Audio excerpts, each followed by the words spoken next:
Dans le métro, mon gendre et ma fille m'ont poussé sur les voies juste devant le train. Je suis resté allongé entre les rails, entendant le métro rugir à 80 km/h pendant qu'il se tenait là et souriait, attendant ma mort. La trahison de mes proches m'a déchiré le cœur. Mais quand le train est passé, je me suis relevé calmement, j'ai épousseté mes vêtements et j'ai murmuré 4 mots qui ont transformé leur vie en un cauchemar éternel. Avant de continuer, veuillez vous abonner à la chaîne et écrire dans les commentaires quelle heure il est chez vous maintenant. Les portes de l'ascenseur se sont ouvertes au 12e étage et j'ai entendu des voix avant de voir qui que ce soit. La réunion avec l'assurance s'était terminée plus vite que prévu.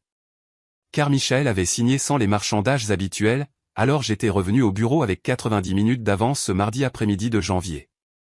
Ma bonne humeur s'est dissipée dès que j'ai reconnu la voix de mon gendre provenant de la porte entr'ouverte de la salle de conférence. Combien de temps attendons-nous encore?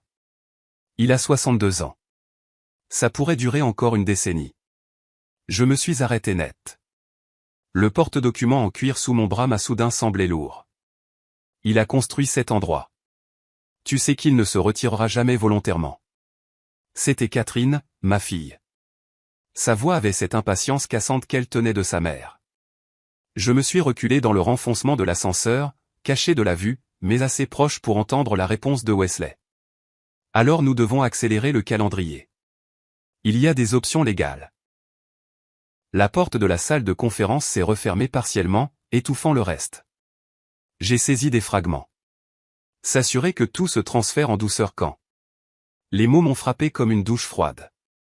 30 secondes se sont écoulées. Je les ai comptées, forçant ma respiration à rester régulière.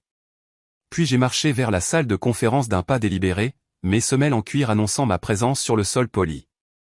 Quand je suis entré, Wesley et Catherine ont brusquement tourné la tête vers moi. La main de Wesley a bougé rapidement, glissant une pile de documents juridiques dans un dossier. « Vous travaillez tard ?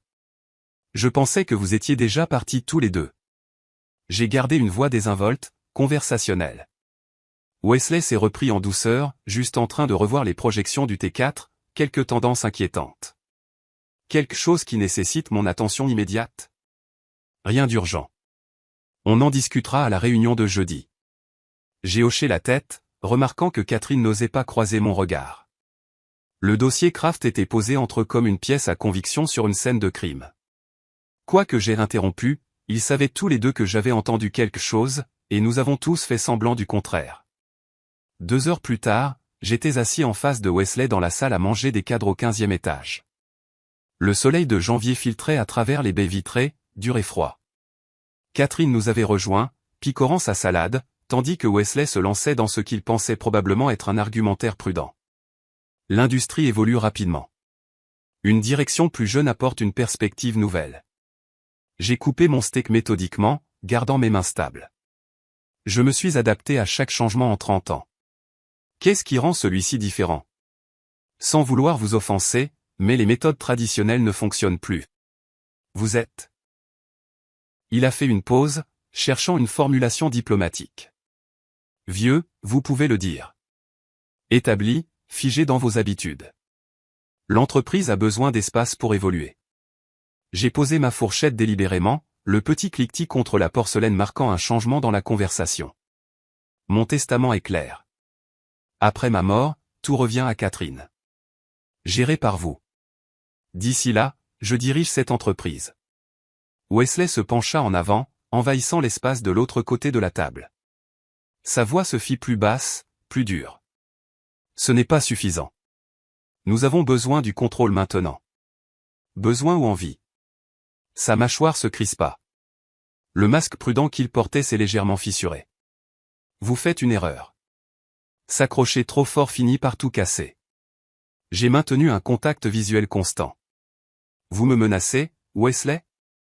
Avant qu'il ne puisse répondre, Catherine a pris la parole. Papa, tu n'es pas raisonnable. Nous sommes une famille. Pourquoi ne peux-tu pas nous faire confiance? Quelque chose s'est tordu dans ma poitrine, mais j'ai gardé une voix égale. La confiance se gagne par les actes, elle ne s'exige pas par le sang. Tu n'as jamais cru en moi. Ses doigts tournaient et retournaient son alliance. Jamais pensé que j'en étais capable. Je t'ai donné un poste. Tu as choisi de l'utiliser contre moi. Elle s'est levée brusquement, sa chaise raclant le sol. Wesley s'est levé avec elle, me dominant un instant dans ce que j'ai reconnu comme une démonstration de pouvoir calculé. Wesley a raison, a dit Catherine, la voix tendue. Tu regretteras de nous avoir repoussés. Ils ont rassemblé leurs affaires, Wesley claquant son dossier contre la table avec plus de force que nécessaire, et sont partis. Catherine a hésité à la porte, jetant un dernier regard en arrière.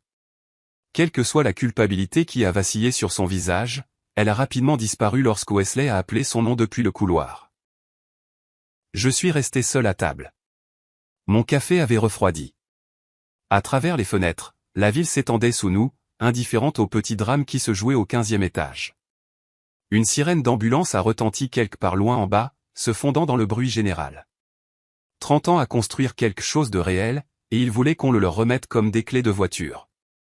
De retour dans mon bureau, j'ai verrouillé la porte, chose que je faisais rarement. Le clic du pen dormant m'a semblé significatif, permanent. J'ai ouvert le tiroir inférieur de mon bureau, celui qui nécessitait une clé que je gardais sur une chaîne. À l'intérieur se trouvaient les dossiers financiers de l'entreprise, les notes de frais, les contrats des fournisseurs. J'ai étalé les dernières notes de frais sur la surface en acajou. Mon doigt a suivi une ligne de transaction marquée de la signature d'approbation de Wesley.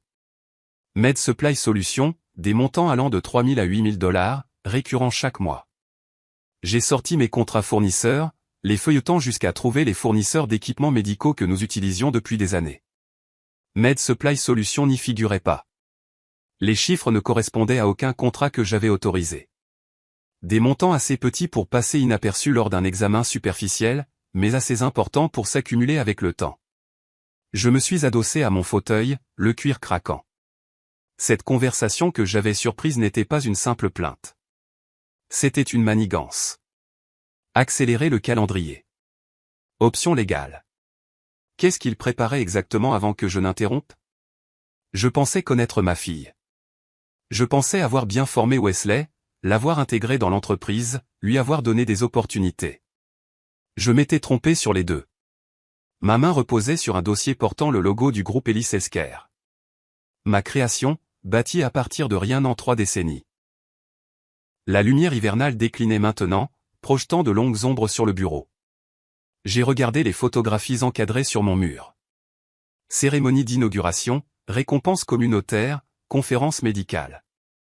Wesley avait balayé ces photos d'un geste dédaigneux lors d'une réunion le mois dernier. À l'époque, j'avais pensé qu'il était juste négligent. Maintenant, je comprenais que c'était du mépris. J'ai sorti mon téléphone de ma poche et j'ai photographié les notes de frais, chaque page montrant clairement la signature de Wesley. Puis j'ai tout remis dans le tiroir et je l'ai refermé à clé. À travers la fenêtre de mon bureau, je pouvais voir les lumières de Manhattan s'allumer alors que l'obscurité s'installait sur la ville. Quelque part dans ce bâtiment, Wesley et Catherine célébraient probablement ce qu'ils prenaient pour ma faiblesse, ma sentimentalité, mon refus de voir ce qu'ils faisaient réellement. Ils voulaient l'entreprise. Très bien. J'ai parlé à voix haute dans le bureau vide, ma voix calme et froide. Vous voulez l'entreprise? Voyons voir si vous pouvez gérer ce qui va suivre. J'ai ouvert mon ordinateur portable et j'ai créé un nouveau dossier. Préparation audit T1. Assez innocent. À l'intérieur, j'ai commencé à documenter tout ce que j'avais remarqué. Chaque conversation, chaque irrégularité. S'ils voulaient jouer à ce jeu, ils allaient découvrir que j'y jouais depuis plus longtemps qu'ils n'étaient en vie. 3 semaines se sont écoulées au ralenti. Février est arrivé avec de la neige sale s'accumulant contre les trottoirs de Manhattan et une froideur qui n'avait rien à voir avec la météo. J'avais pris l'habitude d'arriver au bureau plus tôt chaque matin, souvent à 7 heures, parfois plus tôt. La maison de ville de l'Upper East Side, ma propriété, mon nom sur l'acte de vente, était devenue inconfortable. Wesley et Catherine y vivaient aussi, un arrangement qui avait semblé pratique lorsque je l'avais proposé il y a 2 ans. Maintenant, cela ressemblait à un territoire ennemi. Je gardais mes distances. Les laisser penser que je battais en retraite. Les laisser croire que j'étais juste un vieil homme s'accrochant à ses gloires passées, trop têtu pour reconnaître la réalité. Pendant ce temps, je documentais tout. Par un matin gris de début février, j'ai poussé les portes tournantes du siège du groupe Ellis Healthcare à 6h45. Le hall était vide, à l'exception de la sécurité.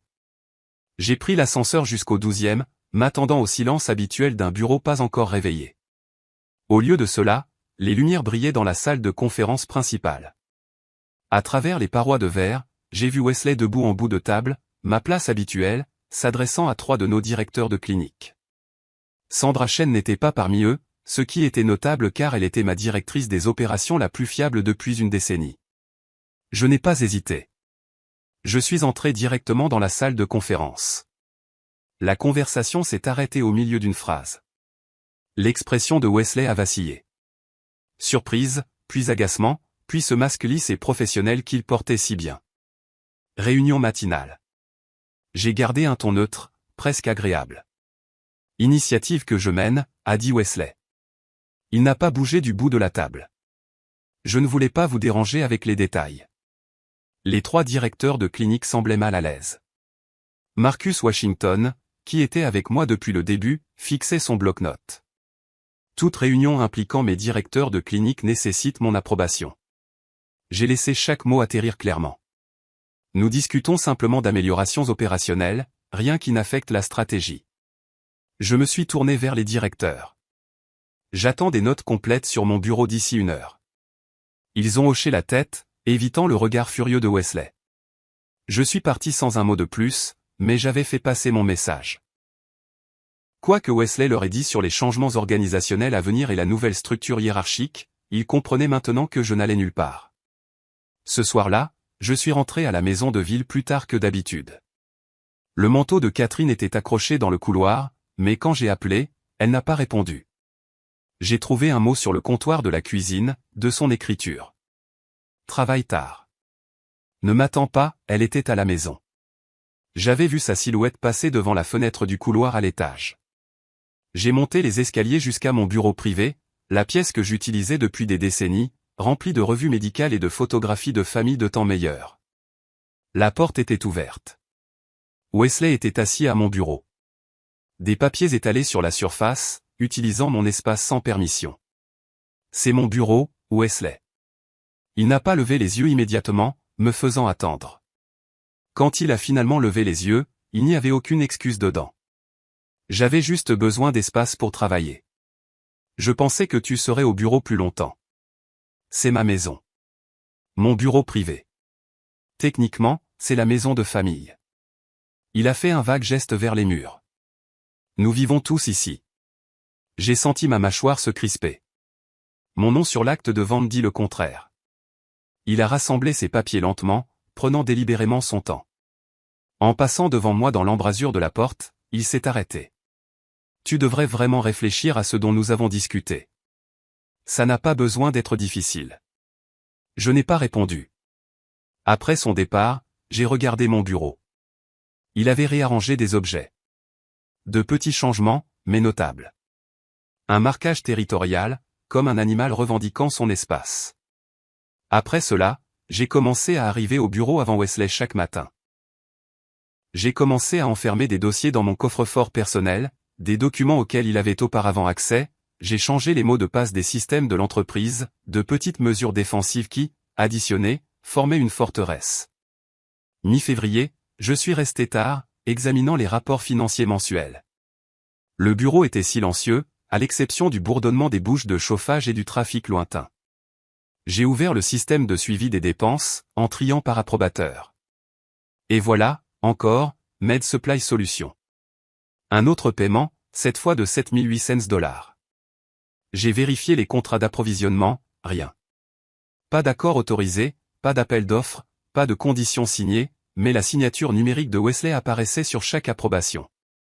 J'ai photographié chaque écran avec mon téléphone, en m'assurant que les dates et les montants étaient clairement visibles. Puis j'ai sorti les documents d'enregistrement des fournisseurs. Med Supply Solutions avait été ajouté à notre liste de fournisseurs approuvés il y a 8 mois. L'autorisation, Wesley Chambers, directeur des opérations. Je me suis adossé à mon fauteuil, fixant le plafond. De petits montants conçus pour échapper aux audits. Des frais récurrents qui semblaient légitimes en surface. Mais quand on les additionnait sur 8 mois, ils totalisaient près de 50 000 $ payés à une entreprise qui ne correspondait à aucun service que nous avions réellement reçu. Quoi que Wesley prépare, il avait besoin d'argent, et il le volait à l'entreprise qu'il voulait hériter. 2 jours plus tard, j'ai reçu un appel de Gerald Thompson, notre plus grand partenaire d'assurance.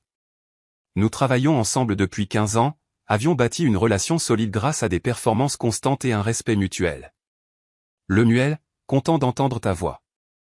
Je voulais faire suite à notre conversation de la semaine dernière. J'ai froncé les sourcils. Nous n'avons pas parlé la semaine dernière, Gérald. Silence. Oh, Wesley a dit qu'il avait mentionné que vous alliez bientôt vous retirer. Je voulais m'assurer de bien comprendre le plan de transition. Ma main s'est crispée sur le téléphone. Aucune transition n'est prévue. Wesley a parlé sans autorité. C'est gênant.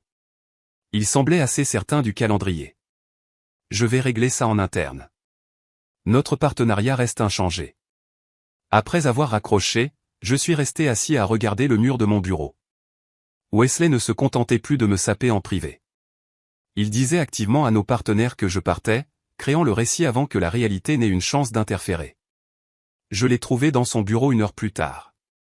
Il était au téléphone, riant de quelque chose que son interlocuteur lui disait. Quand il m'a vu dans l'embrasure de la porte, son expression est passée à une neutralité professionnelle. Je te rappelle, a-t-il dit dans le téléphone. Puis à moi, quelque chose ne va pas? Tu as dit à Thompson que je prenais ma retraite. Je ne l'ai pas fait, a-t-il haussé les épaules, sans aucun remords. J'ai dit que des transitions finissent par arriver. Il a posé des questions sur la planification de la succession. J'ai répondu honnêtement. Honnêtement? Tu as insinué que c'était imminent. Tu ne peux pas diriger ça éternellement, Lemuel. Les parties prenantes ont besoin de l'assurance qu'il y a un plan. Le plan, c'est que tu hérites à ma mort. Pas avant. Arrête de semer la confusion. Peut-être que tu devrais envisager de le faire plus tôt que tard. Sa voix avait maintenant cette pointe, le vernis lisse se craquelant. Pour le bien de tout le monde. Je suis parti avant de dire quelque chose que je regretterais. Le bureau semblait différent maintenant. D'autres employés avaient commencé à remarquer la tension. Les conversations s'arrêtaient quand j'entrais dans une pièce. L'atmosphère s'était dégradée, empoisonnée par le récit que Wesley répandait. Fin février a apporté une autre confrontation. Je travaillais jusqu'à 21h la plupart des soirs, évitant délibérément la maison de ville. Quand je suis finalement rentré ce jeudi soir-là, Wesley attendait dans le salon, ne lisant pas, ne regardant pas la télévision, juste assis dans le fauteuil près de la fenêtre, m'attendant clairement. Nous devons parler de ton rôle dans l'entreprise. J'ai accroché mon manteau lentement, gagnant du temps pour maîtriser ma réponse. Cette conversation ne m'intéresse plus. Tu deviens un fardeau. Il s'est levé, me barrant le chemin vers les escaliers. Les opérations souffrent parce que tu ne veux pas déléguer. Déléguer ou capituler. Appelle ça comme tu veux. Peut-être qu'il est temps de te reposer. De profiter de ta retraite. De voyager. Peu importe ce que font les gens quand ils arrêtent de travailler. Je l'ai regardé droit dans les yeux. Ça ressemble moins à un conseil qu'à une pression. Prends-le comme tu veux. Sa voix s'est faite plus basse, presque menaçante. Les choses vont changer, d'une manière ou d'une autre.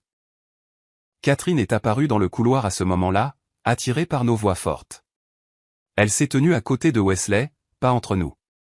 Son silence en disait long. J'ai regardé ma fille, je l'ai vraiment regardée, j'ai vu comment elle s'était positionnée, physiquement et métaphoriquement. J'ai vu qu'elle ne voulait pas croiser mon regard. J'ai vu sa main reposer sur le bras de Wesley, un geste d'alliance. Je dors au bureau ce soir, ai-je dit. Ne m'attendez pas, j'ai attrapé mes clés et je suis sorti, les laissant debout ensemble dans le salon de ma maison. Le canapé du bureau n'était pas confortable, j'avais dormi dans des endroits pires. Je suis resté allongé là dans le noir, les lumières de la ville filtrant à travers les stores, pensant à tout ce qui s'était passé depuis cette conversation surprise en janvier. Il ne s'agissait plus de désaccords professionnels. Wesley n'était pas seulement impatient ou ambitieux. Il préparait quelque chose, et ses irrégularités financières en faisaient partie. Ma fille, que j'avais élevée, aimée et à qui j'avais donné toutes les opportunités, regardait son mari me menacer sans rien dire. J'avais bâti cette entreprise pour la famille. Maintenant, la famille essayait de la voler. Mon téléphone a vibré sur le bureau. Le nom de Wesley est apparu à l'écran. J'ai failli ne pas répondre, mais la curiosité l'a emporté. Réunion urgente demain avec des investisseurs potentiels, a-t-il dit sans préambule. On a besoin de toi. 9 heures, quels investisseurs? Je te brieferai demain. Oh, et ta voiture est au garage, non? Le problème de moteur dont tu as parlé la semaine dernière. Je n'avais pas parlé de problème de voiture. Elle va bien. Ce sera peut-être plus rapide de prendre le métro de toute façon. Le trafic du matin est terrible à cette période de l'année.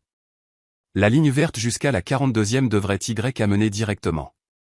Quelque chose dans sa voix a fait sonner mes instincts. Trop désinvolte, trop précis sur l'itinéraire. Je serai là, ai-je dit lentement. Parfait. À demain. L'appel s'est terminé. J'ai fixé mon téléphone dans le noir, les mots de Wesley résonnant. Pourquoi avait-il supposé que ma voiture était en panne? Pourquoi suggérer le métro si spécifiquement? Quoi qu'il prépare, je devais avoir 3 longueurs d'avance. Mais allongé sur ce canapé inconfortable, je ne pouvais pas me défaire du sentiment que demain matin, quelque chose allait basculer. Une ligne serait franchie. Un point de non-retour atteint. J'avais raison de me méfier. Je ne savais juste pas encore à quel point. Je vivais dans le bureau aménagé depuis une semaine lorsque l'appel est arrivé, à 8h45 un mercredi matin de début mars, et j'étais entouré de documents financiers étalés sur une table pliante qui me servait à la fois de bureau et de table à manger.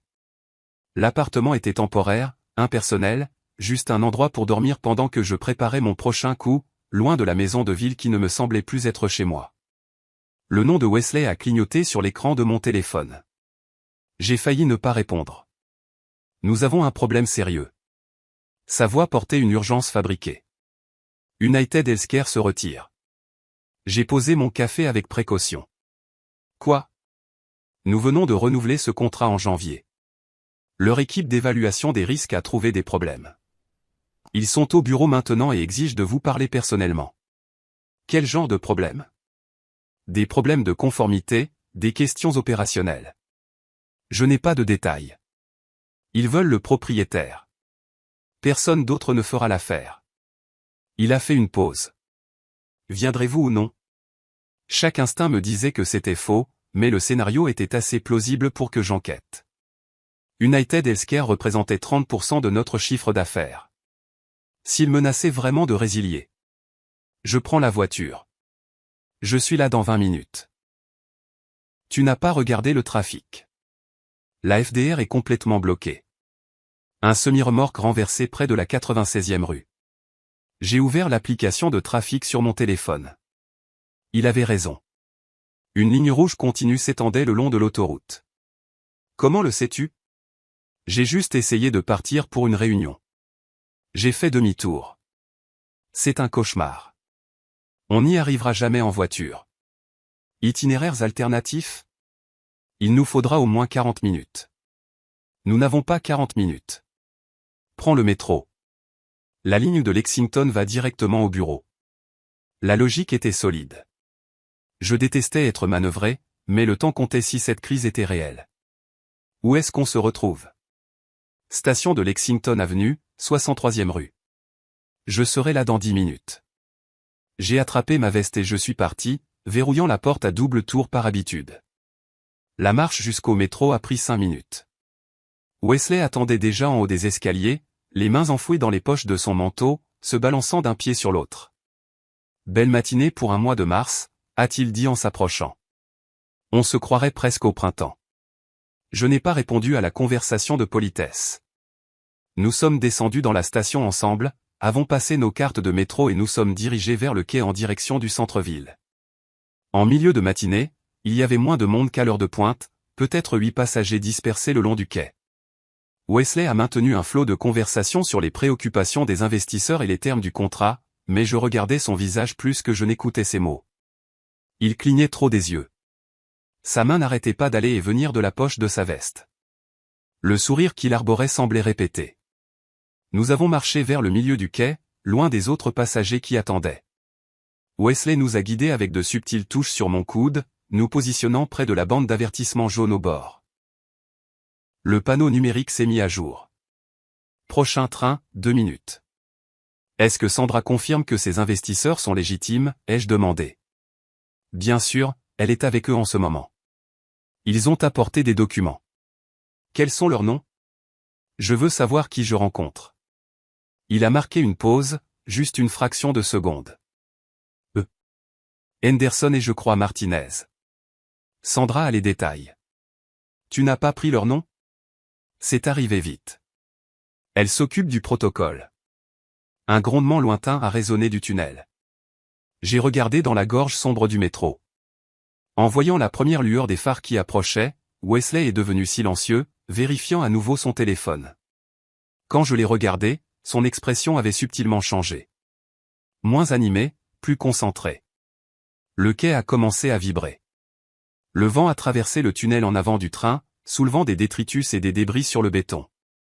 Les autres passagers ont instinctivement reculé du bord. Wesley s'est rapproché, se positionnant légèrement derrière et à ma droite. Où exactement dans le bâtiment attendent-ils, ai-je demandé, me tournant légèrement vers lui. Salle de conférence B. La grande. Nous n'avons pas de salle de conférence B, il s'est repris. Désolé, la grande salle de conférence. Tu sais laquelle. Le phare du train s'est intensifié, le rugissement devenant plus fort. Je me suis tourné pour faire face à Wesley directement, et ce que j'ai vu dans son expression m'a coupé le souffle. Aucune chaleur, aucune inquiétude, juste un calcul froid, comme s'il résolvait une équation. Que se passe-t-il vraiment ici? Il n'a pas répondu. Ses mains sont sorties de ses poches, les paumes vides face à moi. Le train était proche maintenant, peut-être à 5 mètres et se rapprochant rapidement. Le temps semblait s'étirer et se comprimer simultanément. J'ai tout vu avec une clarté parfaite. Le poids de Wesley se déplaçant sur son pied avant, ses bras commençant à s'étendre, la détermination dans ses yeux. Puis ses paumes ont frappé mon dos entre mes omoplates. Fort, violent, tout le poids de son corps derrière l'a poussé. J'ai basculé en avant, mes bras tourbillonnant inutilement pour trouver l'équilibre. Le bord du quai a disparu sous mes pieds. 1,20 m de vide, puis la voie ferrée se précipitant vers moi. Mes genoux ont touché en premier, la douleur s'enregistrant mais semblant lointaine. Puis mes mains ont heurté le gravier et le béton. Le klaxon du train a retenti, assourdissant. Son phare a rempli ma vision, aveuglant de lumière. À travers l'éblouissement, je pouvais voir le visage du conducteur dans la fenêtre. Figé d'horreur. Pas le temps de grimper. Pas le temps de rouler sur le côté. Le troisième rail brillait à ma gauche. Morte instantanée si je le touchais. L'instinct pur a pris le dessus. Je me suis laissé tomber complètement à plat entre les deux rails de roulement, pressant mon visage contre le gravier, les bras collés fermement à mes côtés, les jambes tendues, chaque muscle bloqué, rigide. J'ai aspiré une dernière bouffée d'air et je l'ai retenu. L'avant du train est passé au-dessus de moi, à quelques centimètres de mon dos, puis l'obscurité. Une obscurité totale, absolue, remplie d'un rugissement mécanique si fort qu'il effaçait la pensée. Chaque wagon qui passait marquait un rythme. Bruit sourd, bruit sourd, bruit sourd, bruit sourd. 8 wagons, bien que je n'ai pas compté consciemment. Juste la survie. Juste la boucle mentale sans fin. Ne bouge pas. Ne bouge pas. Ne bouge pas. La poussière et les débris me fouettaient le visage et le corps. De l'huile a coulé sur mon dos. La vibration était si intense que mes organes internes semblaient secouer. Le métal a crié contre le métal alors que les freins d'urgence du train s'engageaient. L'odeur des plaquettes de frein en combustion étouffait l'air. Chaque seconde semblait durer des heures. Sous tout ce poids, ce bruit et cette obscurité, j'ai pensé, c'est comme ça que je meurs. Écrasé pour de l'argent. Par cupidité. Mais je ne mourrai pas. Pas encore. Le train ralentissait, le rythme changeait, le rugissement diminuait. Finalement, il s'est arrêté. Le silence qui a suivi était profond. Mes oreilles bourdonnaient. Mon corps entier tremblait de manière incontrôlable. Je suis resté là pendant peut-être 5 secondes, peut-être 50. Le temps avait perdu son sens. Puis j'ai bougé légèrement, pour tester. Tout fonctionnait encore. J'ai ouvert les yeux, j'ai vu de la lumière devant entre les wagons, j'ai rampé sur le ventre, avançant lentement car mes jambes semblaient déconnectées de mon cerveau. J'ai atteint l'échelle de secours entre les wagons et je me suis hissé en utilisant principalement la force de mes bras. Un agent des transports en commun a tendu la main. Je l'ai repoussé d'un geste et j'ai fini de grimper seul. Je me suis tenu sur le quai, couvert de la tête aux pieds d'une crasse noire. Mes vêtements étaient déchirés, tachés d'huile, gris de poussière. Du sang suintait de mon pantalon déchiré au genou. On aurait dit que j'avais rampé dans une mine de charbon. Wesley se tenait figé à 6 mètres de là, son visage ne montrant pas de soulagement mais du calcul. Derrière lui, Catherine a surgi de la foule, essoufflée. Son heure d'arrivée était trop parfaite pour être une coïncidence. Papa. Oh non. Quoi, Wesley? Qu'est-ce qui s'est passé? Son visage montrait du choc, mais ses yeux montraient tout autre chose. Pas du soulagement. De la frustration. D'autres passagers m'entouraient, les voix se superposant. Vous allez bien? Appelez une ambulance. J'ai vu quelqu'un le pousser. Non, il est tombé. Il est juste tombé. Je les ai tous ignorés. J'ai marché directement vers Wesley et Catherine, mais pas délibéré, malgré le tremblement de mes jambes. Les autres passagers se sont écartés. Je me suis arrêté à 1,2 m, assez près pour voir leurs pupilles se dilater, assez près pour voir leur masque glisser pendant une seconde cruciale. Ils m'avaient voulu mort. Ma fille, mon gendre, ils avaient planifié ça, coordonné le timing, s'étaient positionnés, et maintenant ils étaient déçus. J'avais survécu. Un agent des transports en commun s'est approché. Monsieur, que s'est-il passé? Êtes-vous tombé? J'ai gardé les yeux rivés sur Wesley. J'ai été poussé. Poussé par qui? Wesley s'est avancé rapidement. Il a trébuché. J'ai essayé de l'attraper, mais je n'ai pas pu l'atteindre. Il m'a poussé délibérément. C'est insensé. La voix de Wesley a pris une innocence blessée. Pourquoi ferais-je ça? Il est confus. Agent, le traumatisme. Je les ai étudiés tous les deux pendant un long moment. Catherine ne pouvait pas soutenir mon regard. Wesley le soutenait trop longtemps, trop fermement, surcompensant. Autour de nous, d'autres agents sont arrivés. Des passagers ont fait des dépositions. Quelqu'un a appelé les secours. J'ai parlé doucement, mais chaque mot a atterri avec une certitude absolue. On se verra au tribunal. Puis je me suis tourné et j'ai marché vers la sortie de la station, les laissant avec les agents. Derrière moi, Wesley a crié, Lemuel, attends. C'est un malentendu. Je ne me suis pas retourné, je n'ai pas répondu, j'ai juste continué à marcher, un pied devant l'autre jusqu'à ce que j'atteigne les escaliers et que je monte vers la lumière du jour, l'air et le reste de ma vie. Au moment où les mains de Wesley ont frappé mon dos, le temps s'est fracturé. J'ai senti la pression entre mes omoplates. J'ai senti mon corps basculer en avant dans le vide. J'ai senti la gravité me réclamer avec une finalité indifférente. Non, non, non. La voie ferrée s'est précipitée. Mes genoux ont touché en premier, envoyant un éclair blanc à travers mes jambes. Mais la douleur n'avait pas d'importance parce que le train était là.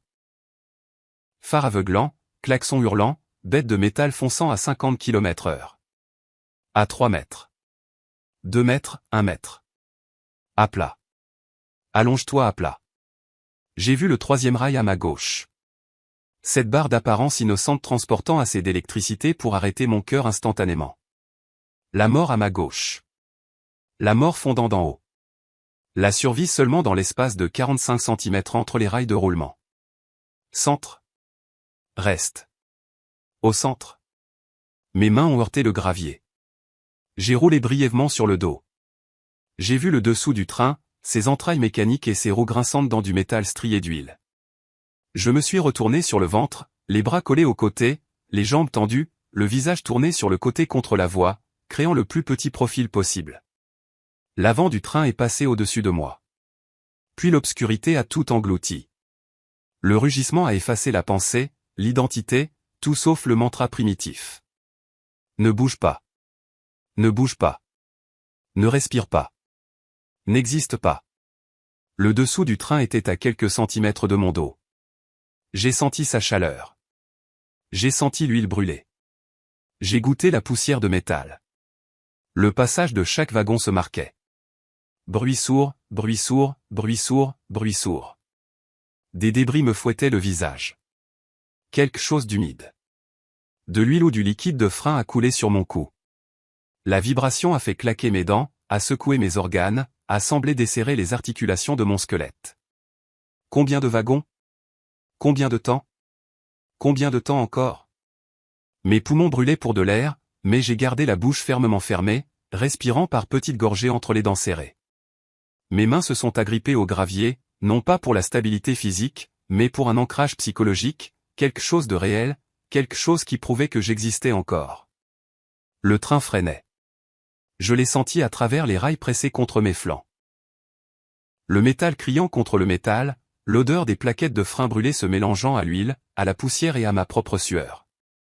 Le rythme a changé. Le rugissement a diminué progressivement, puis s'est arrêté. Silence complet après le chaos mécanique. Mes oreilles bourdonnaient si fort que le silence semblait plus fort que le train ne l'avait été.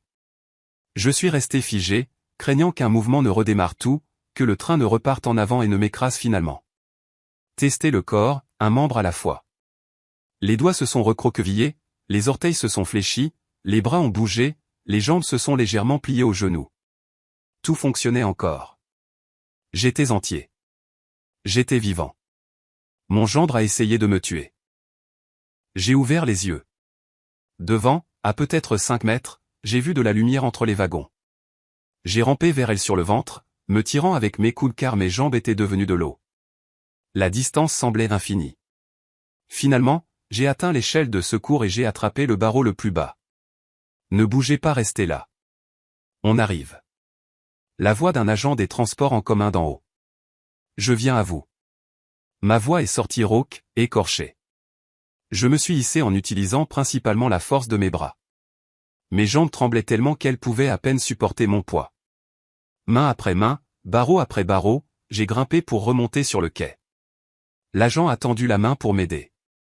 Je l'ai repoussé d'un geste et j'ai fini seul, me hissant par-dessus le bord et me tenant sur des jambes qui tremblaient comme celles d'un veau nouveau-né. Le quai était un chaos. Les passagers se regroupaient, les voix se superposant. Vous avez vu? Quelqu'un l'a poussé. Non, il est tombé. Appelez une ambulance. Je me suis tenu là, brossant inefficacement mes vêtements, laissant des traînées noires sur mes mains. Mon costume était détruit, déchiré aux genoux et aux coudes, trempé d'huile et de crasse des voies. Mon visage semblait couvert de poussière. Quand j'ai touché ma joue, mes doigts sont revenus noirs. Puis j'ai vu Wesley. Il se tenait à 6 mètres de là, figé sur place. Son visage était un masque de fausse inquiétude qui n'atteignait pas ses yeux. Nos regards se sont croisés. Pendant une seconde non gardée, j'ai vu à travers lui complètement. Pas d'inquiétude, pas de soulagement, du calcul. Il était déjà en train de construire son histoire, de préparer sa défense. Papa. Catherine a surgi de la foule, son manteau grand ouvert, les cheveux en désordre. Elle a attrapé mon bras. Je me suis vivement dégagé. Son arrivée était trop commode. Elle était censée être au bureau ou à la maison ou n'importe où sauf ici. Pourtant, elle se tenait là, essoufflée, au moment exact pour jouer la fille inquiète. Oh mon Dieu, que s'est-il passé, Wesley? Que s'est-il passé? La performance était habile. Sa voix était parfaitement modulée entre le choc et l'inquiétude, mais ses yeux la trahissaient. Quand elle m'a regardé, m'a vraiment regardé avant de se souvenir de composer son expression, j'ai vu de la frustration, pas du soulagement. Il m'avait voulu mort. La prise de conscience s'est cristallisée avec une clarté parfaite.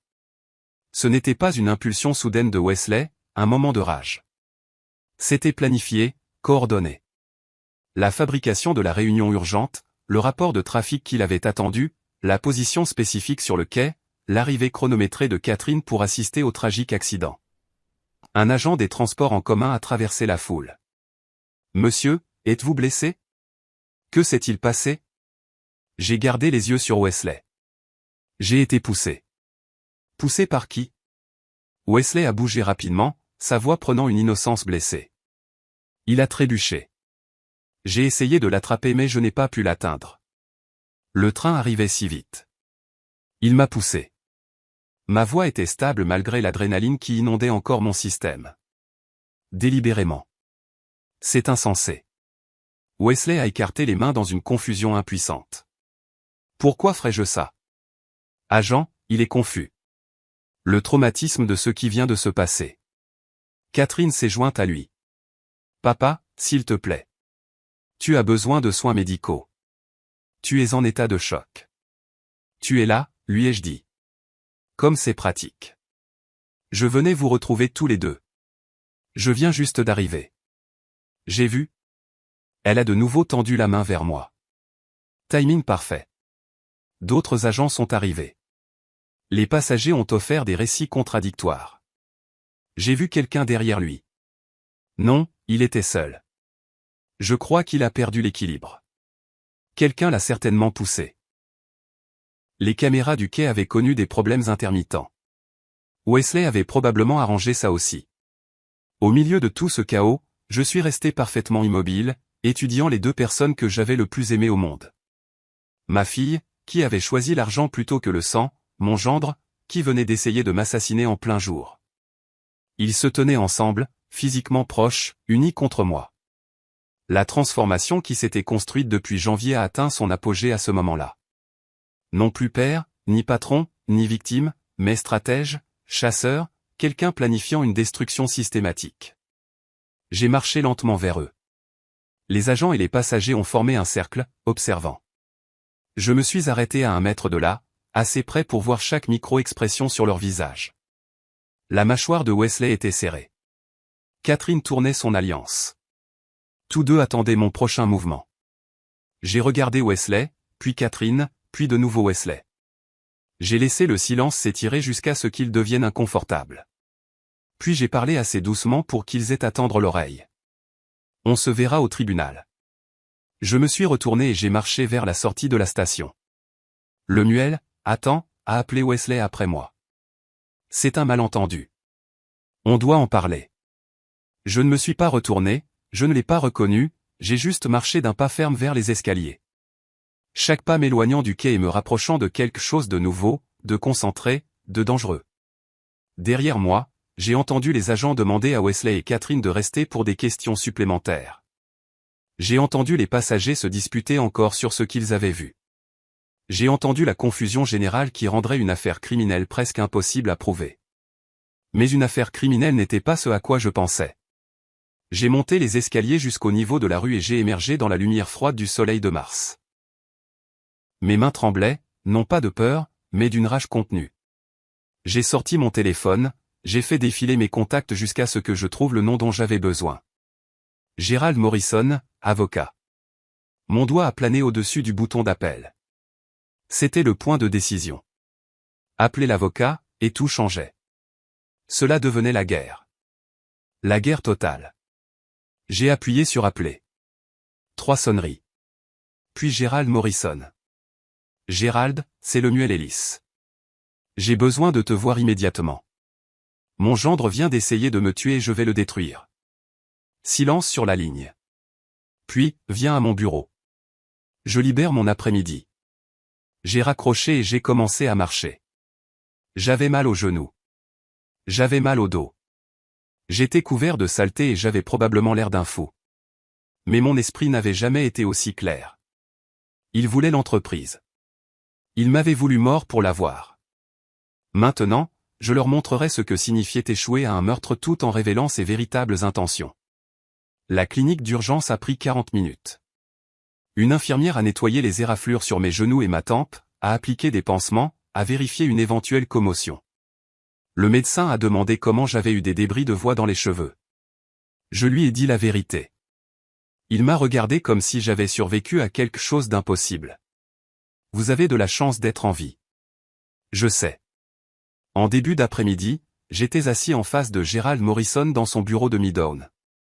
Mon costume en ruine avait été remplacé par des vêtements que je gardais dans mon casier de sport, froissés mais propres. Le bureau de Gerald était couvert de rapports de police et de dépositions de témoins. Je vais être direct, il a fait glisser le premier document vers moi. L'affaire pénale est faible, très faible. J'ai pris le rapport de police. Les caméras du quai avaient connu une défaillance technique pendant la fenêtre précise de l'incident. 6 témoins présents, 6 histoires différentes. 3 m'ont vu trébucher. 2 ont cru voir une possible poussée. 1 n'a rien vu du tout. Les caméras sont tombées en panne au moment exact, ai-je dit. Ce n'est pas une coïncidence. Je suis d'accord. Mais prouvez le sabotage. Gerald a secoué la tête. Presque impossible, et sans preuve vidéo, l'avocat de Wesley détruira ça au tribunal. Il dira que vous avez eu un vertige à cause du stress, qu'il a essayé de vous attraper mais a manqué. Alors il s'en sort après avoir essayé de m'assassiner? Pénalement, probablement. Gérald s'est adossé à son fauteuil. Mais il y a d'autres moyens de chercher la justice. Je l'ai regardé attentivement. C'est-à-dire? Vous avez mentionné des soupçons d'irrégularité financière. Celle-ci laisse des traces. Le papier ne ment pas comme les témoins. La compréhension s'est faite. Le poursuivre pour fraude au lieu de tentative de meurtre. Fraude, détournement de fonds, manquement à l'obligation fiduciaire. Beaucoup plus facile à prouver, beaucoup plus difficile à défendre. Il a sorti un bloc-notes. Et ça le détruit financièrement, pas seulement pénalement. J'ai besoin de preuves, de documentation, de relevés de transactions. Vous êtes le propriétaire. Vous avez un accès légal à tout. Gérald s'est penché en avant. Mais vous avez besoin qu'il soit à l'aise, pas méfiant. Jouez le père indulgent. Laissez-le penser que vous laissez tomber. L'idée me retournait l'estomac, mais la stratégie était solide. Combien de temps cela prendra-t-il? Des semaines. Peut-être un mois pour tout rassembler, engager des experts comptables judiciaires, construire un dossier en béton. Il a croisé mon regard. Pouvez-vous le faire? Vivre sous le même toit que quelqu'un qui a essayé de vous tuer. J'ai pensé à être allongé entre ces rails de métro, au train passant à quelques centimètres de mon dos, à émerger pour voir la déception sur le visage de ma fille au lieu du soulagement. Oui, ai-je dit. Je peux le faire. Ce soir-là, je suis retourné à la maison de ville. Mes mains tremblaient en tournant la clé, mais mon expression est restée neutre. Wesley et Catherine étaient assis dans le salon. Ils ont semblé surpris quand je suis entré. Tu es de retour, a dit Wesley prudemment. J'ai posé ma mallette et je me suis assis dans mon fauteuil habituel, reprenant mon territoire. J'ai eu le temps de réfléchir à ce qui s'est passé, à nous. Catherine s'est penchée en avant, la vie est trop courte pour les conflits familiaux. Peut-être que j'ai trébuché. Le stress ces derniers temps, je ne dors pas bien. Les mots avaient un goût de poison, mais je les ai prononcés avec fermeté. Mon avocat a déconseillé de porter plainte. Résultat incertain, ça déchire la famille de toute façon. Alors tu dis quoi exactement? La voix de Wesley était suspicieuse. Je dis que nous allons de l'avant. Mettons ça derrière nous. Je ne veux pas perdre ma fille pour un accident. Catherine a commencé à pleurer. Elle a traversé la pièce et m'a serré dans ses bras. J'ai supporté cela brièvement, puis je me suis reculé, maintenant une distance. Wesley me regardait avec des yeux calculateurs, essayant de déterminer si c'était authentique. Juste comme ça, tu pardonnes tout? J'ai rencontré son regard avec fermeté. Je n'ai pas dit ça. J'ai dit, nous allons de l'avant. Au cours des 2 semaines suivantes, j'ai travaillé depuis mon bureau à domicile jusque tard dans la nuit. À 2 heures du matin, la maison était silencieuse, à l'exception du bourdonnement de mon ordinateur. J'ai consulté 5 ans de dossiers financiers. J'ai fait défiler les notes de frais et les paiements aux fournisseurs. Et voilà. Med Supply Solutions. Des paiements récurrents chaque mois, des montants allant de 3 000 à 8 000 $. J'ai ouvert notre dossier de contrat fournisseur. Aucun accord avec une entreprise de ce nom. J'ai vérifié l'enregistrement de l'entreprise, créée dans le Delaware en 2021. Adresse indiquée comme une boutique UPS à Newark. J'ai ouvert le portail bancaire et j'ai retracé les virements. Le compte de destination était aux îles Caïmans. Le nom du titulaire du compte incluait le nom de jeune fille de la mère de Wesley, Harrington. Erreur d'amateur. Un plancher a craqué devant mon bureau. J'ai rapidement minimisé les fenêtres. Wesley est apparu dans l'embrasure de la porte, les cheveux en désordre. Tu travailles tard, tu n'arrivais pas à dormir? J'ai désigné l'écran, affichant d'inoffensifs rapports trimestriels. Je passe en revue les chiffres. Pourquoi maintenant? Tu ne t'es jamais soucié des détails avant. Frôler la mort change la perspective. Ça donne envie que les choses soient en ordre. Il est entré dans la pièce, les yeux balayant mon bureau. Tu cherches quelque chose. Devrais-je? Il a fait une pause, puis a secoué la tête. Bien sûr que non. C'est juste que le timing semble étrange. Retourne te coucher, Wesley. Ça ne te concerne pas, il est parti en marmonnant, tout dans cette entreprise me concerne. J'ai attendu que ses pas s'éloignent, puis j'ai rouvert les fichiers. J'ai passé le reste de la nuit à tout documenter, prenant des photos avec mon téléphone, créant un disque dur externe étiqueté « Doc Planification Succession » pour éviter les soupçons. Au matin, j'avais 42 mois de paiement frauduleux totalisant 340 000 $. Le lendemain, j'ai contacté Brennan & Associates, des experts comptables judiciaires. J'ai rencontré Jennifer Brennan dans une salle de conférence du centre-ville, en lui faisant glisser une clé USB sur la table. Dossier financier complet, 5 ans. J'ai besoin d'un examen complet de toutes les dépenses de plus de 1000 $. Elle a hoché la tête. Professionnel et efficace. Préparation pour une due diligence d'acquisition? Quelque chose comme ça. Porter une attention particulière au paiement des fournisseurs. Une compréhension est passée entre nous sans mots. Elle savait quoi chercher. Au petit déjeuner le lendemain matin, j'ai fait l'annonce. J'ai engagé Brennan & Associates, des experts comptables judiciaires. La tasse de café de Wesley s'est arrêtée en l'air. Pourquoi? Pourquoi faire? Audit de routine. On aurait dû en faire un chaque année de toute façon. Catherine a froncé les sourcils. C'est à cause de ce qui s'est passé? Tu ne nous fais pas confiance? C'est parce que j'ai failli mourir et que j'ai réalisé que j'ai été négligent avec la conformité. Rien de personnel. Qu'est-ce qu'ils vont auditer exactement? La voix de Wesley était soigneusement désinvolte, mais j'ai vu sa main trembler légèrement. Tout. 5 ans de transactions, relations avec les fournisseurs, approbation de dépenses. J'ai croisé son regard. J'aurais besoin que tu donnes un accès complet à tes dossiers d'approbation. Bien sûr, heureux de coopérer. 3 semaines plus tard, fin avril, début mai, j'étais assis seul dans ma voiture près du bureau. Mon téléphone a sonné. Jennifer Brennan. Monsieur Ellis, nous devons nous rencontrer aujourd'hui. J'ai trouvé quelque chose. J'ai regardé mon reflet dans le rétroviseur pour la première fois depuis le métro. J'ai souri. Pas un grand sourire, juste une légère courbe de satisfaction. Je serai là dans 20 minutes. J'ai démarré la voiture et je me suis engagé dans la circulation. Les preuves dont j'avais besoin étaient prêtes. La phase 1 était terminée. La salle de conférence du 12e étage semblait différente maintenant. C'est là que j'avais surpris Wesley et Catherine en train de comploter en janvier, là où tout avait commencé. 4 mois plus tard, j'étais assis en bout de table dans la même pièce, sur le point de mettre fin à tout ce qu'ils avaient prévu. 9 heures, mardi matin, début mai, un soleil éclatant à travers les fenêtres. Sandra Chen était assise à ma droite. Elle avait été briefée. Robert Park et Margaret Foster flanquaient le côté opposé, tous deux comprenant ce qui allait arriver. Wesley et Catherine étaient assis en face de moi, croyant encore qu'il s'agissait d'une revue trimestrielle de routine du conseil d'administration. J'ai distribué des documents reliés à chaque personne. La page de couverture indiquait « Proposition de restructuration confidentielle ». L'expression de Wesley est passée de l'ennui à une attention vive en lisant le titre. À côté de lui, Catherine a feuilleté l'index, la confusion se propageant sur son visage. J'ai pris des décisions concernant la structure future de l'entreprise.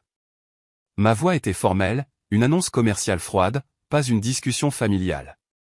Laissez-moi finir avant les questions. Wesley a commencé à interrompre. J'ai levé une main.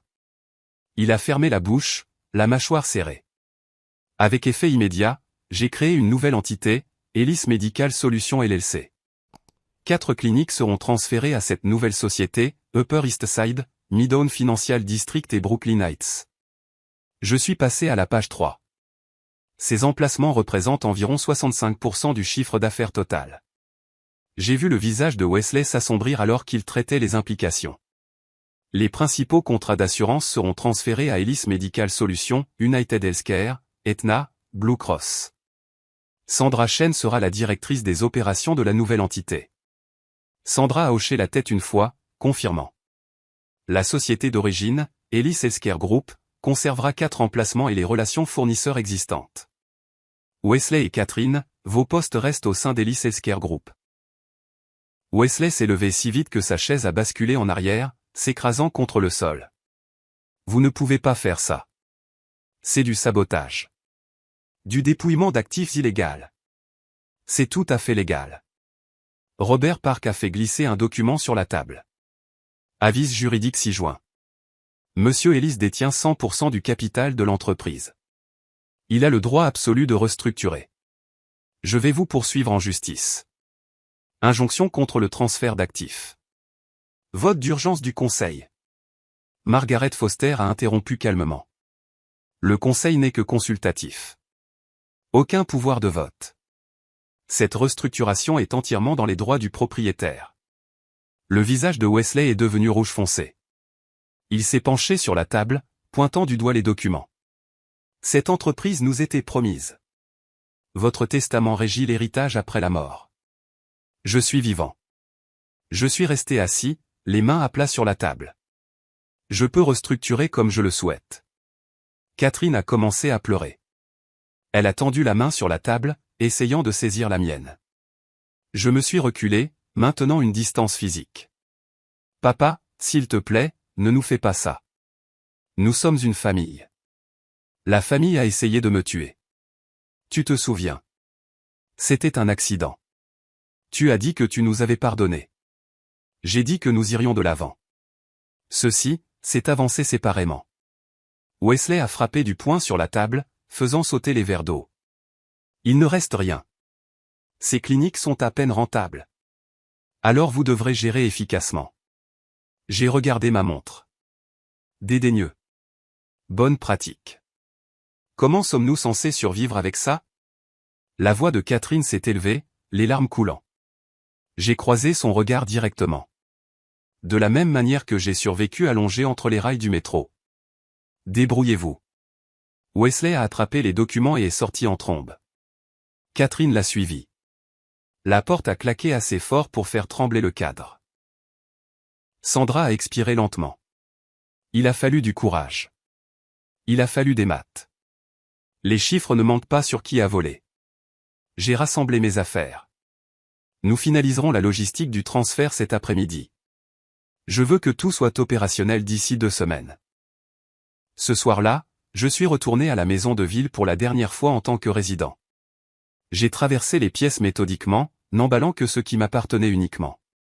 Des vêtements de mon placard, laissant les affaires de Catherine intactes. Des documents du coffre-fort.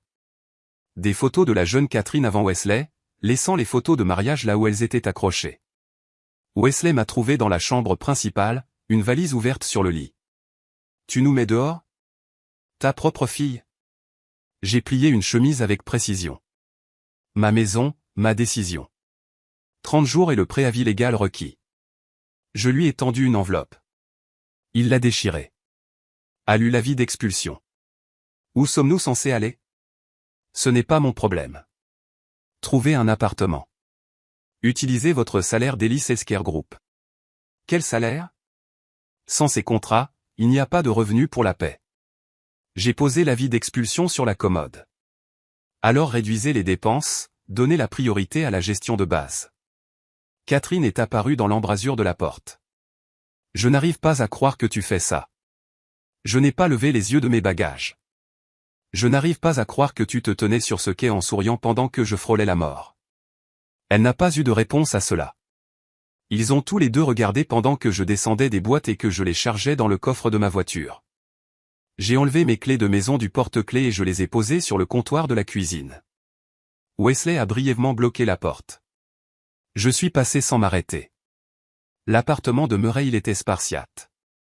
3 étages à monter, une chambre, non meublée à l'exception d'une seule chaise que j'avais achetée ce matin-là.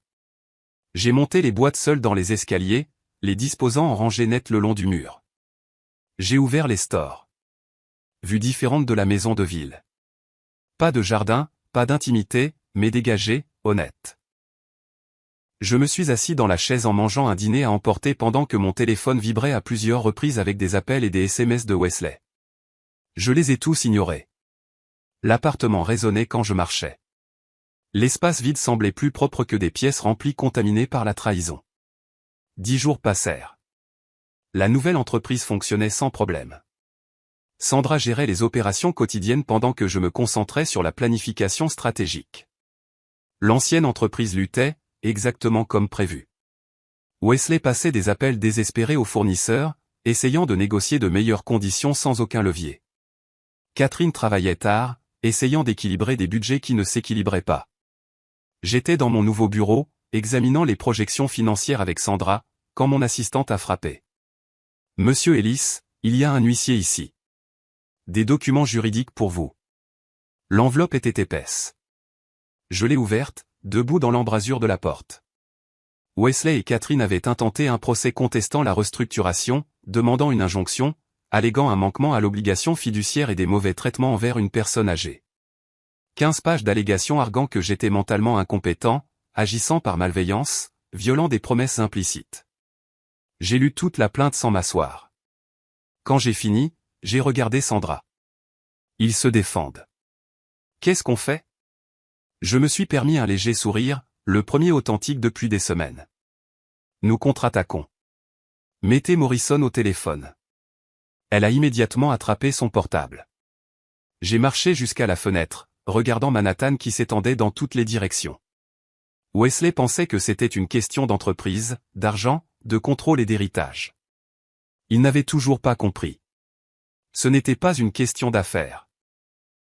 C'était une question de responsabilité, de s'assurer que les gens qui essaient de vous assassiner pour le profit perdent tout ce qu'ils espéraient de votre mort. Le procès était attendu, même bienvenu.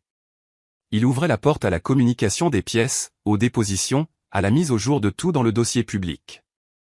Ils avaient attaqué en premier, pensant que l'agression m'intimiderait.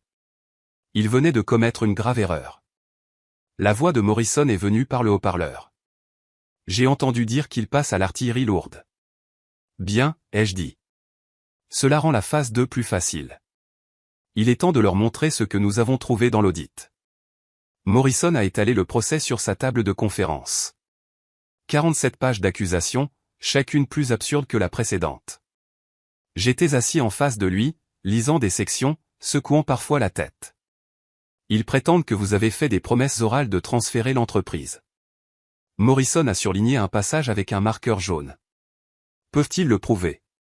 Non, car je n'ai jamais promis de transfert immédiat, seulement un héritage après ma mort. L'angle de la compétence est plus préoccupant. Il a tourné à la page 32.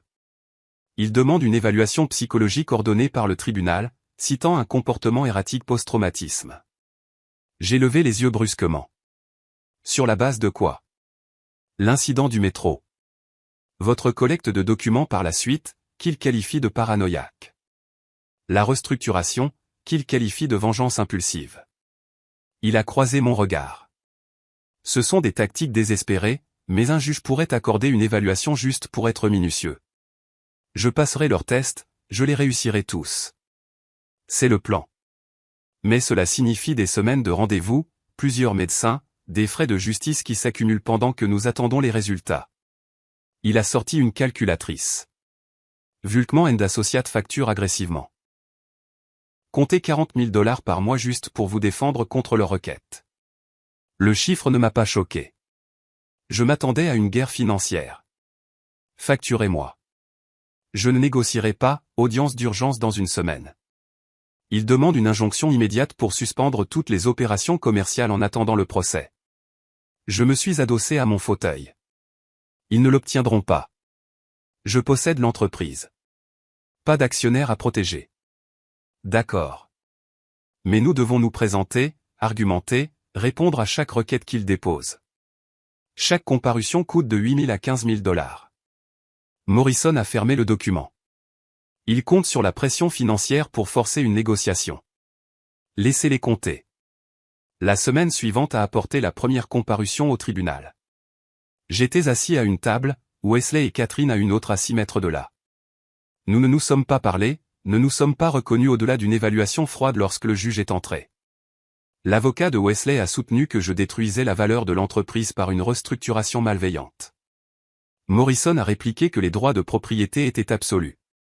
Aucun actionnaire n'existait pour être lésé. Le juge a examiné les documents pendant 20 minutes, puis a frappé de son marteau. Requête d'injonction rejetée. Le demandeur n'a pas démontré la probabilité de succès sur le fond. Prochaine audience le 8 juillet. Petite victoire, mais les victoires coûtent de l'argent. Cette audience seule, 12 000 $ de frais de justice. Le tribunal a cependant accordé une demande. Une évaluation psychologique complète. 3 rendez-vous prévus sur 2 semaines. Test cognitif, entretien psychiatrique, examen neurologique. Cabinet du docteur Patricia Hoffman, premier rendez-vous. J'étais assis devant un ordinateur, cliquant sur des puzzles de reconnaissance de forme, récitant des séquences de chiffres à l'envers, résolvant des problèmes de logique. Les tests étaient simples, presque insultants de simplicité. Excellente fonction cognitive, a noté le docteur Hoffman, aucun signe de déficience. L'évaluation psychiatrique s'est avérée tout aussi vaine. Le docteur Ramirez m'a interrogé sur l'incident du métro, sur mes décisions commerciales, sur les relations familiales. Comment le fait d'avoir frôlé la mort a-t-il affecté votre état mental? Cela a clarifié mes priorités, m'a montré en qui je pouvais avoir confiance. Certains pourraient interpréter vos décisions commerciales comme des représailles. Certains pourraient interpréter une tentative de meurtre comme un motif pour protéger ses actifs contre des criminels. Il a pris des notes sans expression. Votre fonction cognitive semble excellente. Je ne vois aucun signe de capacité diminuée. L'examen neurologique a complété la trilogie. Scanners cérébraux, test de réflexe, évaluation de coordination, tout était normal. Le rapport des évaluateurs nommés par le tribunal, aucune preuve de déficience psychologique ou de capacité de prise de décision diminuée. Pendant ce temps, Wesley détruisait ce qui restait de l'ancienne entreprise. Désespéré de réduire les coûts, il a licencié 40% du personnel. Les couloirs des cliniques résonnaient de vide. La qualité des soins aux patients a chuté. Les bulletins d'information locaux sur la santé ont commencé à publier des articles sur la crise. Il a également essayé de recruter des employés d'Hélice Medical Solutions. Sandra Chen a reçu son appel et lui a dit exactement où aller. D'autres sont également restés fidèles. La réputation de Wesley le précédait maintenant. Personne ne voulait travailler pour quelqu'un faisant l'objet d'une enquête fédérale. Juin est devenu un marathon de comparutions au tribunal, de requêtes en communication de pièces, de conférences de calendrier, de litiges sur la production de documents. Les avocats de Wesley exigeant des communications internes, essayant de prouver une intention malveillante. Morrison ne fournissait que ce qui était légalement requis, rien de plus. Chaque audience signifiait un autre jour au tribunal, une autre facture d'avocat. À la fin du mois, j'avais dépensé $87 000 pour me défendre contre des réclamations sans fondement. Un soir de fin juin, j'étais assis seul dans mon bureau, examinant les coûts croissants. Les demandes de communication de pièces s'empilaient sur mon bureau. Wesley exigeant des centaines de documents, chacun nécessitant du temps d'examen par un avocat. Plus de frais, plus de retard. Sandra a frappé à ma porte. Vous avez l'air épuisé. Quand avez-vous pris un jour de congé pour la dernière fois? Quand les poursuites cesseront? Elle s'est assise en face de moi. Inquiétude évidente. Cette bataille juridique vaut-elle votre santé? Ils ont essayé de me tuer. Oui, ça vaut tout. Et s'ils gagnent? Et si le tribunal se range de leur côté? J'ai ouvert le tiroir de mon bureau et j'ai touché le dossier à l'intérieur. Ils ne gagneront pas. J'ai quelque chose qu'ils ne connaissent pas encore. L'audit. L'audit. Encore 2 semaines de leurs attaques. Puis je mettrai fin à tout ça. Mon téléphone a vibré. Le nom de Morrison est apparu. J'ai répondu en mode haut-parleur. 3 nouvelles requêtes déposées aujourd'hui. Nous devons discuter de la stratégie de réponse. Sandra s'est levée pour partir. Je lui ai fait signe de rester et j'ai sorti mon agenda. La première semaine de juillet était marquée pour une réunion de stratégie, la même semaine où le rapport d'audit final était attendu. Planifiez-le, ai-je dit à Morrison, et assurez-vous que Jennifer Brennan puisse y assister. Il est temps de déployer la phase 2. J'ai raccroché et j'ai regardé le dossier sur mon bureau. À l'intérieur se trouvait le résumé préliminaire de l'audit. $340 000 de vols documentés, des sociétés écrans, des transferts à l'étranger, la signature de Wesley sur chaque transaction frauduleuse. Laissez-les déposer des requêtes. Laissez-les attaquer ma compétence. Laissez-les épuiser des ressources qu'ils n'avaient pas. La contre-attaque arrivait. La première semaine de juillet est arrivée. J'étais assis dans le bureau de Morrison pour notre session de stratégie, examinant l'état des diverses requêtes. Son assistante a frappé et est entrée, portant un épais paquet. Le rapport final de l'audit jury comptable vient d'arriver par coursier. J'ai pris le document relié. La page de couverture indiquait « Audit jury comptable confidentiel, Ellis Healthcare Group, preuve de fraude systématique ». J'ai ouvert au résumé exécutif. Le travail de Jennifer Brennan était méticuleux. 347 pages de preuves, de relevés bancaires, de virements, de communications par email, de documents de création de sociétés écrans montrant Wesley comme bénéficiaire effectif. Une chronologie s'étendant sur 38 mois. Vol total documenté, 340 680 $. Chaque transaction frauduleuse tracée et vérifiée. Chaque approbation portant la signature numérique de Wesley, chaque virement se terminant sur son compte offshore. J'ai regardé Morrison. À quelle vitesse pouvons-nous déposer ça? Il s'est penché en avant, plein d'énergie. Tribunal, 24 heures. SEC et IRS, je peux l'avoir sur leur bureau d'ici demain après-midi. J'ai fermé le rapport avec une finalité décisive. Faites-le. Tous en même temps. Morrison a souri, le premier sourire sincère que je lui voyais depuis des semaines. Maintenant, c'est nous qui attaquons. 48 heures après le dépôt des preuves de l'audit, tout a changé. Morrison a soumis le rapport comme pièce à conviction dans le procès civil, le rendant immédiatement public. Simultanément, des copies ont été envoyées à la division de l'application de la loi de la SEC et à la division des enquêtes criminelles de l'IRS. Le dossier de preuve était complet. 347 pages de dossiers financiers, relevés bancaires, documentation de virements, documents de création de sociétés écrans montrant Wesley comme bénéficiaire effectif, communication par email entre Wesley et des fournisseurs fictifs envoyés par Wesley à lui-même, créant une trace écrite pour de fausses factures. Le schéma était clair. Wesley approuvait des factures de Med Supply Solutions pour du matériel médical inexistant, les fonds étaient virés sur des comptes offshore. Le titulaire du compte a été retracé jusqu'à la fiducie familiale de Wesley. Vol systématique sur 38 mois totalisant plus de 340 000 $. En 72 heures, les deux agences ont ouvert des enquêtes formelles. Un matin de mi-juillet, j'examinais les projections trimestrielles lorsque Sandra a frappé d'urgence. Vous devez voir ça. Elle m'a tendu sa tablette montrant une alerte de dernière minute. Enquête fédérale, propriétaire de clinique médicale de New York accusé de détournement de 340 000 $. J'ai parcouru l'article. Le Healthcare Business Journal avait obtenu des copies du dossier judiciaire public. L'histoire détaillait tout.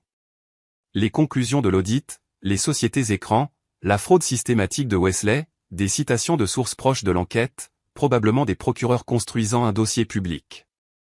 Les médias ont trouvé ça vite, a observé Sandra. Bien. Que tout le monde voit qui il est. Mon téléphone a vibré. Morrison appelait. Des agents fédéraux sont chez Ellis Healthcare Group. En ce moment.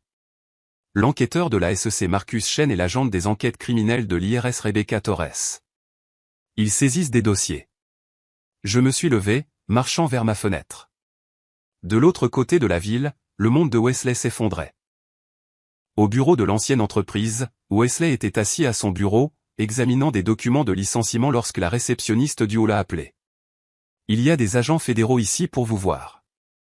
Avant qu'il ne puisse répondre, la porte de son bureau s'est ouverte. Marcus Chen et Rebecca Torres sont entrés, montrant leur badge. Monsieur Wesley Chambers. Chen a tendu une assignation. Nous avons besoin d'un accès immédiat à tous les dossiers financiers, ordinateurs et communications. Le visage de Wesley s'est vidé de sa couleur. De quoi s'agit-il? Enquête pour fraude financière. Votre bureau est scellé, en attente d'une analyse jury comptable. Torres a fait signe à des spécialistes en informatique qui entraient derrière eux. Nous aurons besoin que vous répondiez à quelques questions. Pendant 4 heures, ils l'ont interrogé. Wesley a nié toute connaissance, a prétendu des erreurs comptables, a insisté sur le fait qu'il n'avait aucun lien avec des comptes offshore. Son avocat est arrivé au milieu de l'interrogatoire et lui a conseillé d'arrêter de parler. Nous n'avons pas mentionné les comptes offshore, a noté Torres. Comment étiez-vous au courant? Wesley a réalisé son erreur. Je veux que mon avocat soit présent avant de répondre à quoi que ce soit d'autre. Le même jour, des agents ont rendu visite à Catherine dans son appartement du Queens. Elle a ouvert la porte en pantalon de survêtement, le visage tiré par le stress. En voyant les badges, ses jambes ont fléchi. Torres a attrapé son coude, l'aidant à s'asseoir à la table de la cuisine. Ils lui ont montré des documents portant sa signature, approuvant des dépenses frauduleuses en tant que directrice financière. Je ne savais pas. La voix de Catherine est montée jusqu'à l'hystérie. Wesley a dit que c'était des dépenses normales. J'ai juste signé ce qu'il m'a dit de signer.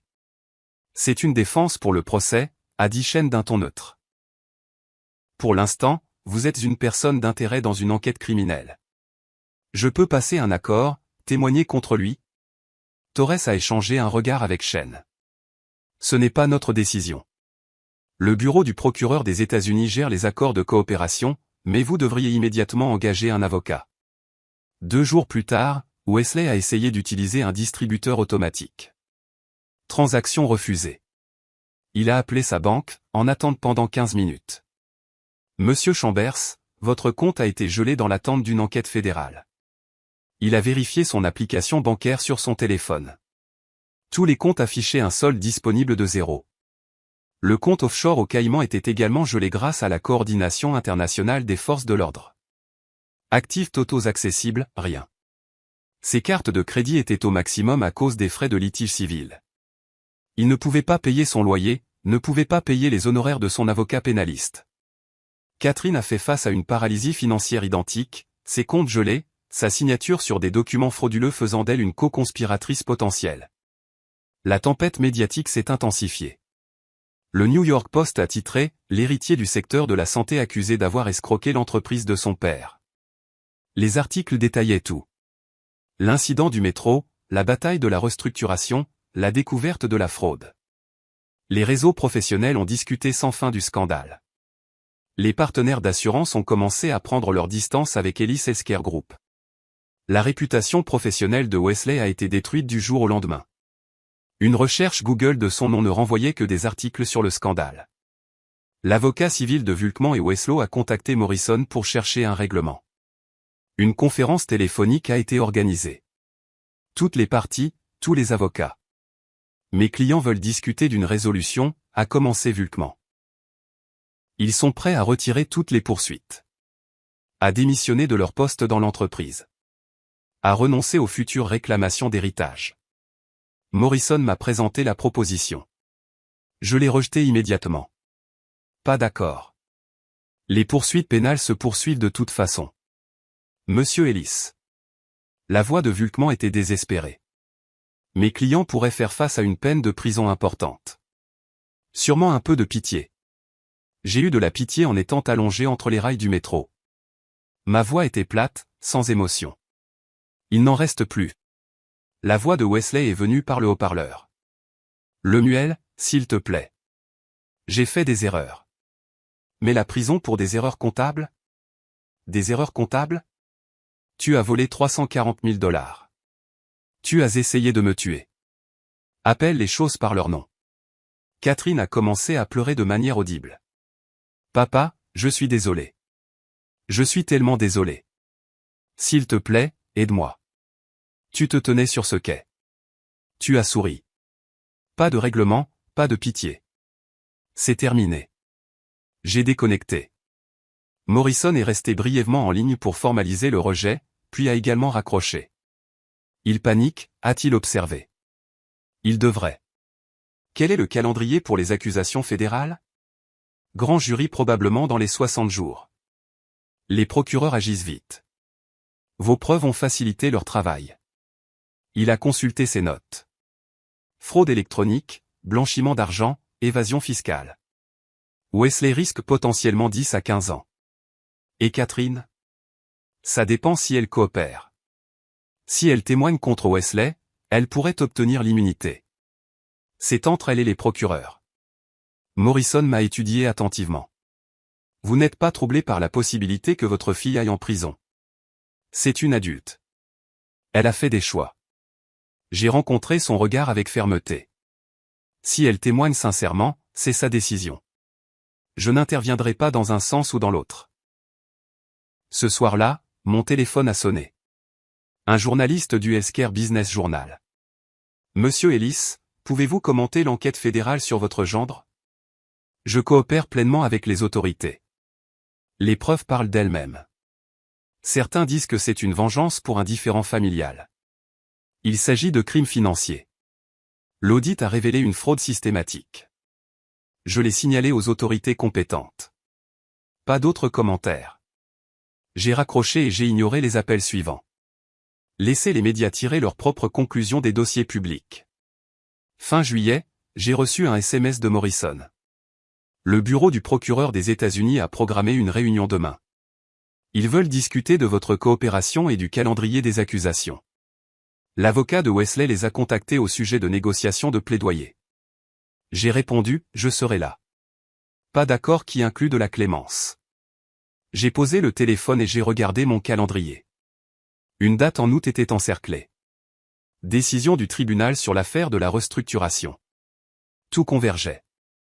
Accusation criminelle, résolution de l'affaire civile, implosion de l'entreprise, tout se passait en quelques semaines. Je me suis levé et j'ai marché jusqu'à la fenêtre.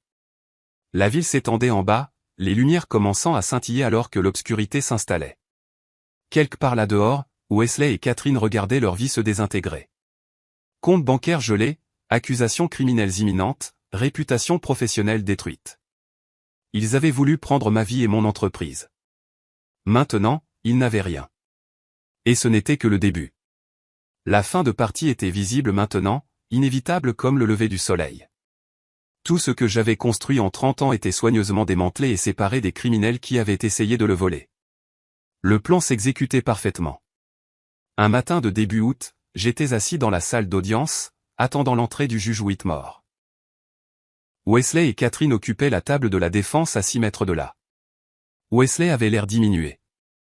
Perte de poids, mauvaise mine, épuisement gravé sur son visage. Catherine était assise à l'autre bout de la table. La distance physique entre eux était symbolique. Elle ne vivait plus avec lui depuis 2 semaines. L'huissier nous a demandé de nous lever. Le juge Whitmore est entré, portant un épais dossier. Nous nous sommes assis. Elle a commencé à distribuer des copies de son avis écrit, 25 pages. Ce tribunal a examiné de nombreuses preuves et arguments juridiques des 2 parties. Sa voix a porté dans la salle silencieuse. Les plaignants ont affirmé que le défendeur avait restructuré l'entreprise en violation de promesses orales. Des preuves à l'appui de telles promesses? Aucune. Elle a continué méthodiquement. Le défendeur possède une autorité légale claire en tant que propriétaire unique pour restructurer l'entreprise comme il le juge approprié. La contestation de la compétence du plaignant. Les évaluations médicales montrent que le défendeur fonctionne à des niveaux cognitifs supérieurs. Les épaules de Wesley se sont affaissées davantage à chaque phrase. Ce procès semble motivé par la colère face à des décisions commerciales légitimes plutôt que par un préjudice juridique réel. Toutes les réclamations sont rejetées avec préjudice. Le coup de marteau a résonné vivement. Les plaignants rembourseront les frais de justice des défendeurs, totalisant $125 000. Cette affaire est close. J'ai rassemblé mes documents méthodiquement. Pas de célébration, juste l'achèvement. Morrison m'a brièvement serré la main. Satisfaction professionnelle. Wesley est resté assis pendant que la salle d'audience se vidait, fixant la table. Je suis sorti sans regarder en arrière. 3 jours plus tard, Wesley a reçu un appel des membres restants du conseil d'administration du groupe Ellis Healthcare. Réunion d'urgence requise. Il est arrivé dans la salle de conférence pour trouver 3 visages sombres et une lettre de démission déjà préparée sur la table. Wesley, le conseil convient à l'unanimité que ta démission est nécessaire, a dit Thompson. Je n'ai été accusé de rien. La voix de Wesley manquait de conviction. L'enquête ne signifie pas la culpabilité. Ta présence crée un risque de responsabilité. L'assurance ne couvrira pas les dirigeants faisant l'objet d'une enquête fédérale. La discussion a été brève. Wesley a signé. La sécurité l'a escorté dehors, ses affaires dans une boîte en carton. Catherine a démissionné le même jour par email, sans même entrer dans le bâtiment. Sans direction ni contrat viable, les revenus du groupe Ellis Healthcare se sont effondrés. Ils ne pouvaient pas payer les salaires des 30 employés restants. Les propriétaires exigeaient les arriérés de loyer. Les fournisseurs de matériel médical refusaient les livraisons. Les partenaires d'assurance ont annulé les contrats, invoquant des problèmes de qualité. L'avocat de la société a déposé une demande de mise en faillite, chapitre 7. Liquidation, par réorganisation. Les actifs ont été vendus pour payer les créanciers. Équipement, mobilier, dossiers de patients transférés à d'autres fournisseurs. Les médias ont titré sur la fermeture de l'entreprise, le scandale de la fraude, l'échec spectaculaire. Tout ce que j'avais construit en 30 ans, effacé en quelques mois par la mauvaise gestion et le vol de Wesley. Mais c'était le but, n'est-ce pas? Séparer ce qui avait de la valeur de ce qui était infecté. Elis Medical Solutions prospérait. L'ancienne coquille s'est effondrée sous sa propre corruption. J'ai mis en vente la maison de l'Upper East Side par l'intermédiaire d'une agence de premier plan, propriété évaluée à 4,2 millions de dollars, vendue en 3 semaines à un dirigeant de fonds spéculatifs payant en espèces. Wesley et Catherine ont reçu leur dernier avis. Ils y vivaient sans payer de loyer, techniquement des squatteurs. La dernière semaine d'août, le jour du déménagement est arrivé. J'ai envoyé un représentant. Je n'avais pas besoin d'être là personnellement. Des déménageurs ont emballé les articles que j'avais sélectionnés. Wesley et Catherine ont chargé à la hâte leurs affaires dans un camion de location pendant que les voisins regardaient par les fenêtres. Le cercle social qui les avait autrefois accueillis était maintenant témoin de leur humiliation. Ils ont conduit jusqu'au Queens. 3e étage sans ascenseur, 80 mètres carrés, quartier industriel. Loyer mensuel, 2200 $. Le contraste était saisissant. D'une maison de ville de 4 millions de dollars à un appartement exigu avec des fenêtres donnant sur un mur de briques. Leur réalité financière était brutale.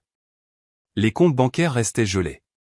Dettes impayées, 125 000 $ qui mettaient du suite au jugement du tribunal, 90 000 $ de frais de justice à leurs propres avocats. Pas de revenus, tous deux au chômage et inemployables dans le secteur de la santé, carte de crédit au maximum. Catherine a trouvé un travail temporaire, gagnant 18 $ de l'heure. Wesley a postulé à des postes, mais les vérifications d'antécédents ont révélé l'enquête fédérale. Rejet après rejet, il vivait du modeste revenu de Catherine, couvrant à peine le loyer et la nourriture. Le rêve américain inversé. Du privilège à la pauvreté en 6 mois. Fin août, environ 10 jours avant septembre. Mon téléphone a vibré. SMS de Morrison. Audience de plaidé coupable de Wesley demain à 10 h.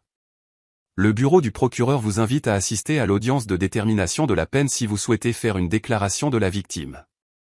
J'ai répondu, je serai là. Ce soir-là, j'ai ouvert mon ordinateur portable et j'ai commencé à écrire. Première ligne. Le 12 mars 2025, mon gendre m'a poussé sur les voies du métro dans une tentative de meurtre motivée par la cupidité. J'ai fait une pause, pesant soigneusement mes mots. C'était la dernière pièce, la déclaration finale.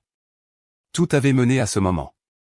J'ai écrit pendant 2 heures, révisant jusqu'à ce que chaque phrase ait un poids précis. Quand j'ai eu fini, j'ai enregistré le document et j'ai fermé l'ordinateur portable. Demain, je rendrai le jugement final.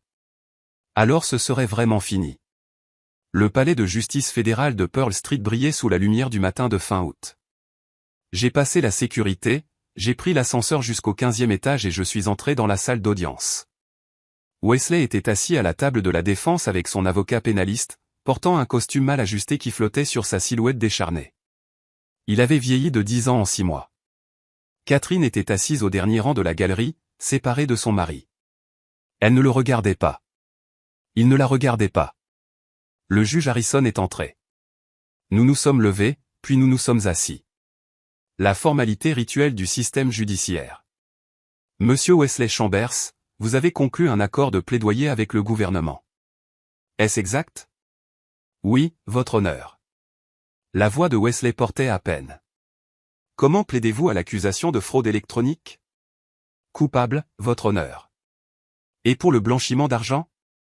Coupable. Le juge a examiné le rapport présententiel. La procureure adjointe des États-Unis, Michelle Park, a présenté la position du gouvernement, décrivant le vol systématique de Wesley sur 3 ans, les 340 000 $ volés, la tentative de meurtre face à la découverte. L'avocat de Wesley a demandé la clémence, citant l'acceptation de la responsabilité de son client. Le juge Harrison m'a regardé. La victime souhaite-t-elle faire une déclaration? Je me suis levé et j'ai marché jusqu'au pupitre, j'ai posé ma déclaration écrite, mais je ne l'ai pas lue. J'avais mémorisé chaque mot. Votre honneur, le 12 mars, Wesley m'a poussé sur les voies du métro parce que j'avais découvert son vol et que je refusais de céder mon entreprise. J'ai survécu en m'allongeant entre les rails pendant que le train passait au-dessus. Ma voix est restée stable, clinique. Pas d'émotion, juste des faits. Le traumatisme physique a duré des semaines. La trahison est permanente. Il n'a pas seulement volé de l'argent. Il a volé les patients, les employés, tous ceux qui lui faisaient confiance. Puis il m'a poursuivi en justice, prétendant que j'étais mentalement incompétent, essayant de finir ce que le métro n'avait pas pu faire. J'ai fait une pause, croisant le regard du juge. Je demande au tribunal la peine maximale dans les limites des directives. Rendez le prix de la cupidité clair. Je suis retourné à ma place. La salle d'audience était silencieuse. Wesley fixait la table. Catherine pleurait doucement au dernier rang. Le juge Harrison a examiné ses notes puis a regardé Wesley. Monsieur Wesley, vos crimes ont été calculés, systématiques et soutenus sur des années. La tentative de meurtre, bien que non inculpée ici, démontre une conscience de la culpabilité et une faillite morale. Vous avez trahi votre famille, votre employeur et les patients qui dépendaient de soins de santé de qualité. Il a fait une pause, laissant les mots s'installer. Les directives fédérales suggèrent 18 à 24 mois. Ce tribunal vous condamne à 18 mois d'incarcération fédérale suivie de 5 ans de liberté surveillée. De plus, une restitution intégrale de 340 000 $ plus les frais de justice. Vous vous rendrez au bureau des prisons dans les 30 jours. Le marteau a frappé. Wesley s'est levé en tremblant, son avocat le guidant dehors. Il m'a jeté un regard en passant, un contact visuel de 3 secondes. Mon expression est restée impassible. Il a détourné le regard le premier. Une semaine plus tard, Catherine a eu sa propre audience. Comme elle avait pleinement coopéré et témoigné sincèrement, elle a obtenu une probation. 3 ans, 200 heures de service communautaire, obligation de restitution conjointe, pas de prison, mais un casier judiciaire permanent. Son titre de directrice financière ne valait plus rien maintenant. Elle travaillait dans le commerce de détail dans un centre commercial du Queens. Wesley est entré dans un camp de prisonniers fédéral en Pennsylvanie, purgeant sa peine séparée de la femme qui l'avait trahi pour se sauver. 3 jours après la condamnation de Wesley, j'étais assis dans mon bureau d'angle d'Hélice Medical Solutions. L'entreprise prospérait, le chiffre d'affaires dépassant le pic de l'ancienne société, la réputation entièrement restaurée. Sandra Chen était maintenant partenaire avec 25% des parts. Nous avions constitué une équipe talentueuse, le docteur Marcus Rivera comme directeur médical, 5 nouveaux directeurs de clinique, des plans d'expansion en cours de développement. Mon téléphone a sonné. Identifiant de l'appelant, Catherine Ellis. J'ai hésité à répondre. J'ai finalement décroché. Je n'ai rien dit, j'ai juste écouté. Papa, s'il te plaît, ne raccroche pas, sa voix était brisée, désespérée. J'ai besoin de te parler. Je suis resté silencieux. Wesley est en prison. Je suis en probation. Nous avons tout perdu. Je travaille dans le commerce de détail, au salaire minimum. Je ne peux pas payer le loyer le mois prochain. Maman ne veut pas m'aider. Je n'ai personne d'autre. Elle pleurait maintenant. Je sais que je ne mérite rien de ta part, mais je te supplie. S'il te plaît, juste assez pour survivre. Je suis ta fille. J'ai fait des erreurs terribles, mais je suis toujours ta fille. Le silence s'est étiré. Finalement, j'ai parlé. Tu te tenais sur ce quai. Tu l'as regardé me pousser. Tu as souri. J'avais peur. Il m'a manipulé. Tu es une adulte. Tu as fait des choix. Maintenant, vis avec. Alors c'est tout? Tu m'abandonnes? Tu m'as abandonné quand tu l'as choisi lui plutôt que tout ce que je t'ai donné. Au revoir, Catherine. J'ai raccroché, bloqué le numéro, et je suis retourné à l'examen des plans d'expansion. Sandra est entrée quelques instants plus tard avec des propositions d'acquisition. Nous avons discuté de stratégie, de partenariat, de manière dynamique, simple et professionnelle. L'entreprise que j'avais reconstruite était plus forte que ce qui existait auparavant. J'avais éliminé le poids mort, recruté de vrais professionnels, établi les opérations sur le mérite plutôt que sur le népotisme. Le soir est venu. Je me suis tenu à la fenêtre, les mains dans les poches, regardant les lumières de Manhattan s'allumer alors que l'obscurité s'installait. Mon reflet dans la vitre montrait un homme plus âgé, seul mais pas solitaire, portant un poids mais se tenant droit. Derrière moi, Sandra organisait des dossiers, présence loyale, confiance méritée. Je me suis détourné de la fenêtre pour retourner à mon bureau, j'ai ouvert l'ordinateur portable, j'ai vérifié mon agenda, réunion, session de stratégie, inspection de clinique, plan futur. Fin août 2025, approchant septembre, la date limite respectée, l'histoire terminée. Je n'ai ressenti aucun triomphe, aucune satisfaction au sens traditionnel du terme, juste la certitude tranquille que la justice avait été rendue. J'avais protégé ce que j'avais construit en 30 ans et démontré que la trahison a un prix. Wesley purgerait 15 mois avec bonne conduite, sortirait avec un casier judiciaire et des décennies de paiement de restitution à venir. Catherine naviguerait en probation, travaillant à des emplois au salaire minimum, comprenant enfin que les actions ont des conséquences. L'entreprise prospérait sans eux, mieux sans eux. Je suis retourné au travail, planifiant l'ordre du jour de demain. La trahison existait dans le passé. La justice existait dans le présent. L'avenir, c'était à moi de le façonner maintenant, sans le poids des gens qui essaient de le voler. La justice restaurée ne signifiait pas la vengeance assouvie. Cela signifiait l'équilibre retrouvé. J'avais survécu à une attaque et j'avais répondu de manière appropriée, systématique, légale. Pas de combat glorieux, juste des conséquences livrées de manière permanente. J'ai travaillé tard ce soir-là, Sandra à mes côtés, tous deux construisant l'avenir. La ville bourdonnait à l'extérieur, indifférente et vaste. À l'intérieur de ce bureau, l'ordre régnait, la confiance était méritée plutôt que supposée, la loyauté prouvée plutôt qu'attendue. C'était suffisant. J'ai fermé mon ordinateur portable à l'approche de minuit. Je me suis levé, je me suis étiré, j'ai regardé une dernière fois la ville s'étendant en bas. Quelque part là-dehors, ma fille luttait avec la pauvreté et le regret. Mon ancien gendre occupait une cellule de prison. Mon ancienne entreprise n'existait que dans les dossiers de faillite. Je n'ai ressenti aucune joie dans leur souffrance, mais je n'ai ressenti aucune culpabilité non plus. Ils avaient voulu ma vie et mon entreprise. Maintenant, ils n'avaient rien, et j'avais reconstruit plus fort qu'avant. J'ai éteint les lumières et j'ai quitté le bureau, verrouillant la porte derrière moi. Demain apporterait de nouveaux défis, de nouvelles opportunités, un nouveau travail. Le passé était terminé. La justice était rendue. La vie continuait. Si vous aimez l'histoire, veuillez aimer cette vidéo, vous abonner à la chaîne et partager vos impressions sur cette histoire dans les commentaires. Pour écouter l'histoire suivante, cliquez sur la case à gauche. Merci d'avoir regardé.